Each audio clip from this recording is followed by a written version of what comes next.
সম্মানিত দর্শক, আসসালামু আলাইকুম। নিশ্চয়ই থাম্বনেলটা থেকে বুঝতে পারতেছেন আজকের এই ভিডিওটি কি বিষয়ে। প্রিয় দর্শক, না টেনে শেষ পর্যন্ত আজকের এই ভিডিওটা দেখবেন, তাহলে পুরো ঘটনাটা বুঝতে পারবেন।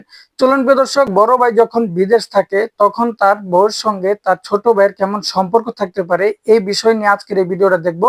পাশাপাশি একটা গুরুত্বপূর্ণ কল রেকর্ড শুনবো। তার আগে আমার ছোট্ট একটা রিকোয়েস্ট, প্রতিনিয়ত এমন ফোন আলাপ এবং নিউজগুলো পেতে অবশ্যই সাবস্ক্রাইব করে রাখবেন, ভিডিওতে একটা লাইক দিবেন। চলুন প্রিয় দর্শক, সম্পূর্ণ আজকের এই ভিডিওটি দেখে আসি। আমার আশা ছিল কোনোদিন আমার দেবরকে বিয়ে করতে দেব না, কারণ আমার দেবরের দিকে আমার একটা নজর ছিল আগে থেকেই।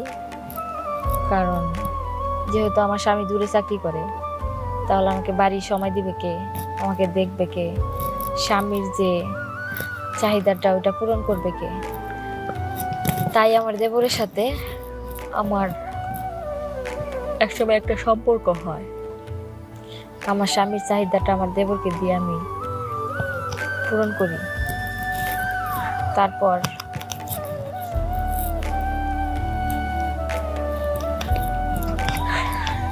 এইভাবে অনেক দিন কেটে যায়। কেটে যাওয়ার পর আমার স্বামী বাড়িতে আসে। বাড়িতে এসে বুঝতে পারে যে আমার দেবরের সাথে কিছু একটা চলতেছে। তারপর ওনারা পাগলের মতো মেয়ে দেখা শুরু করে আমার দেবরকে বিয়ে করাবে। কিন্তু আমি তো নাছোড়বান্দা, আমি আমার দেবরকে কখনোই বিয়ে করাবো না। কারণ আমার দেবরকে বিয়ে করালে আমাকে সময় দিবে কে, আমাকে দেখবে কে, আমাকে ভালোবাসবে কে, স্বামীর আদরটা কোথায় পাবো, আমার একটা জিনিসের প্রয়োজন হলে কে এনে দিবে, আমার দেবর ছাড়া তো আর কেউ নেই। আমার বিয়ের আগে থেকেই ইচ্ছা আমার দেবরকে বিয়ে করতে দিব না।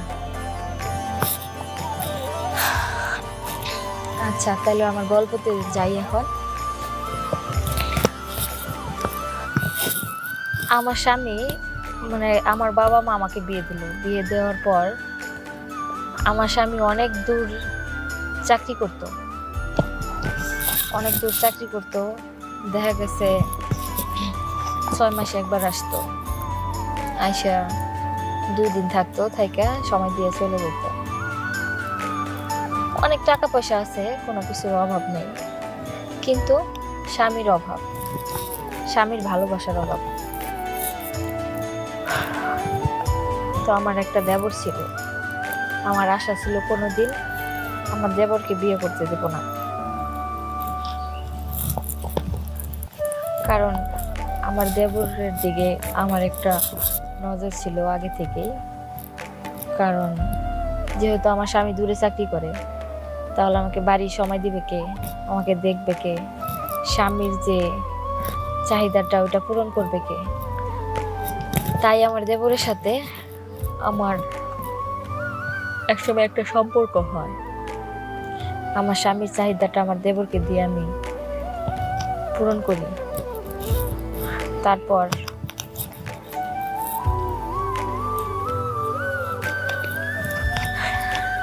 এইভাবে অনেক দিন কেটে যায়। কেটে যাওয়ার পর আমার স্বামী বাড়িতে আসে। বাড়িতে এসে বুঝতে পারে যে আমার দেবরের সাথে কিছু একটা চলতেছে। তারপর ওনারা পাগলের মতো মেয়ে দেখা শুরু করে আমার দেবরকে বিয়ে করাবে। কিন্তু আমি তো নাছোড়বান্দা, আমি আমার দেবরকে কখনোই বিয়ে করাবো না। প্রিয় দর্শক, সরাসরি ভিডিও কনফারেন্সের মাধ্যমে যে তথ্যগুলো পেলেন এই মেয়েটার মুখ থেকে, এই সম্পূর্ণ তথ্যটা নিয়ে আপনাদের মূল্যবান মন্তব্য জানাবেন। এখন আমরা সেই ভাইরাল কথোপকথনটা শুনবো। না টেনে শেষ পর্যন্ত এই ফোন আলাপটা শুনবেন, তাহলে পুরো বিস্তারিত জানতে পারবেন। চলুন প্রিয় দর্শক, সম্পূর্ণ এই ফোন আলাপটা আগে আমরা শুনে আসি, এই বিষয় নিয়ে আমরা ভিডিও লাস্টে কথা বলবো।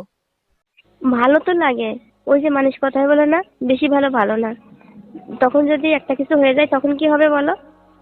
কিছু হবে না তো, প্যাকেট দিয়ে কাজ করব, না হলে তুমি মেডিসিন খেয়ে নিবা। জানো, আমার বান্ধবীদের বিয়ে হয়েছে, তারা কি বলে, বলে কি প্যাকেট দিয়ে কাজ করলে নাকি শান্তি পাওয়া যায় না। তুমি কি এটা জানো? না, জানি না তো, তোমার সাথে তো 2 দিন কাজ হয়েছে।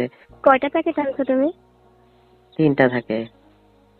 3টা দিয়ে কাজ করবা? আমি তো এত কিছু জানি না, একটা দিয়ে কাজ করতে হয় প্রথমে, তারপর আরেকটা দিয়ে, তারপরে আরেকটা দিয়ে। হ্যালো আলিফা। আসসালামু আলাইকুম। হ্যাঁ, ওয়ালাইকুম আসসালাম। কি করো? এই তো পড়তেছিলাম। তুমি কি করো? আমি তো আসছি, দেখা করবো না? তুমি আসছো মানে? কোথায় আসছো? তোমাদের বাসার পিছনে। আমার বাসার পিছনে তুমি আসছো? আমি কি তোমাকে আসতে বলছি? কেন, আমি বিকেলে না বলছিলাম তোমাকে আজকে রাত্রে আসবো? আমি তো ভেবে নিয়েছিলাম তুমি মজা করছো। তুমি সত্য করে চলে আসছো? আমি তোমার সাথে মজা করবো কেন? সেদিন যে আসছিলাম তোমাদের বাসার পিছনে, আমি তো সেই জন্য আজকেও আসছি আবার। আরে আসছিল, আমি তো ভাবছি এভাবে ফোনে মজা করছো আমার সাথে, তুমি সত্য করে চলে আসছো। আমি হ্যাঁ, এখন বের হতে পারবো না। কেন? তুমি তো কইলা যে আসবা। আরে আমি তো এটা কথার কথা বলছি। তুমি সত্য করে আসবে সেটা তো আমি জানি না। আমি তো বাসা থেকে এখন বের হতে পারবো না। দেখো, মানে 1 সপ্তাহ আগে তোমার সাথে ওইসব কিছু হয়েছে, আজকে না অনেক ইচ্ছা করতেছে। আজকে 10 মিনিটের জন্য দেখা করো। 10 মিনিটের জন্য দেখা করলে কি হবে? ওই সেদিন যা হয়েছিল আজকে তাই হবে। তাহলে আজকে 10 মিনিটের জন্য আসতো কেন? তোমাকে তো এমনিতে পাই না, তুমি সারাদিন থাকো মাদ্রাসায়। রাত্রে একটু দেখা করবো, সেই জন্য কি তুমি দেখা করতে পারবা না? শোনো, তোমার সাথে আমি বারবার দেখা করতে পারবো না। 2 দিন দেখা করছি, এটাই কিন্তু অনেক বেশি। বুঝতে পারছো? 2 দিন দেখা করছো, ওই জন্য তো আরো বেশি ইচ্ছে করে এখন। আমি বলতেছি কি, তুমি আজকে আসো 10 মিনিটের জন্য। না, ওই 5-10 মিনিটের কাজ করে আমার কোনো কিছু হয় না। আর আমি এভাবে তোমার সাথে আজকে দেখা করতে পারবো না, তুমি চলে যাও। কেন? এখন তো রাত 12টার উপরে বাজে, তুমি আসো, সমস্যা কি? না, 12টার উপরে বাজলে কি হবে? আমার আব্বু আম্মু সবাই জাগ্ন আছে। আমি এখন যেতে পারবো না। আরে তোমার বাবা মা ঘুমিয়ে গেছে বুঝছো, এখন তুমি আসো, কেউ দেখবে না। দেখো, ওই দিনকে কিন্তু আমি অন্যভাবে তোমার সাথে দেখা করছিলাম। আমার মেন গেট তালা দিয়া। আমি আজকে বের হতে পারবো না, চাবি আমার কাছে নেই। আর পিছনের দিকে আসো, ওইখানে তো আর মেইন গেটের প্রয়োজন নাই। আমি তোমাকে বোঝাইতে পারছি না, একটু বোঝার চেষ্টা করো না। এখন রাতে 12টা বাজে। এখন যাওয়া আমার পক্ষে সম্ভব না। আরে আলিফা, তুমি এরকম নাটক করবা? তাহলে আমাকে আগে বলতা, আমি আসতাম না। আগে আর পরে বলার কি আছে? আমি কেন নাটক করবো তোমার সাথে? আমি তো তোমাকে ভালোবাসি অনেক। মাত্র কয়েকটা দিন হলো, তুমি আবার আজকে আসছো। এটা হয় না, দেখো। গত সপ্তাহে দিয়েছো, আজকে দিলে কি প্রবলেম হবে? হবে। তুমি এটা বুঝতে পারছো না। আমার জন্য অনেক প্রবলেম হয়ে যাবে। সমস্যা নেই, আজকে তো প্যাকেট নিয়ে আসছি। আমি আজকে যেতে পারবো না। দেখো আমি কত দূর থেকে আসছি, সেই 2 কিলোমিটার দূর থেকে। তুমি কেন আসলা? আমি কি তোমাকে আসতে বলছি বলো? তুমি বলছো যে বিকালে আমাকে, যে আজকে তোমার নাকি কেমন ইচ্ছে করতেছে, সেই জন্য তো আমি আসলাম।